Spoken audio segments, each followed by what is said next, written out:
I think with what you've accomplished so far in AEW, it's there's not a lot of championships, which I know like we're aiming for, but you've had so many big pivotal moments like matches with Bryan Danielson and the Adam Copeland stuff.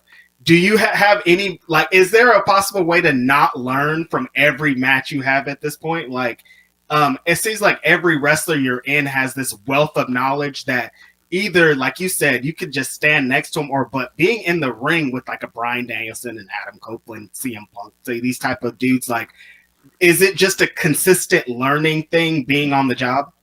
Yeah, wrestling is constant learning. I feel like, every like 2 years that I've been in the business, I've been like, okay, I got it now. Like right now, like I get it.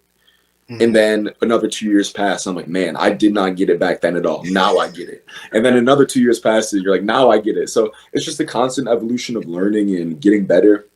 And AEW, I think, is the perfect place for me to keep getting better because I'm working with legends, but I'm also working with people like, I get to see like Julia Hart, like a Mm-hmm. relatively new wrestler, like figure out what works for her, and Anna Jay figure out what works with her, and people like Lee Johnson and people who are my peers like Wheeler Yuta and Lee Moriarty. It's just the greatest melting pot of people figuring it out, and I think that really inspires me.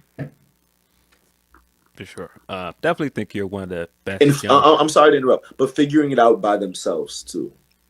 Uh, Mm-hmm. Not somebody telling them this is how you do it. People Mm-hmm. guiding them a little bit, showing them the right direction, but basically, like in reality, figuring it out mostly by themselves, which inspires me a lot.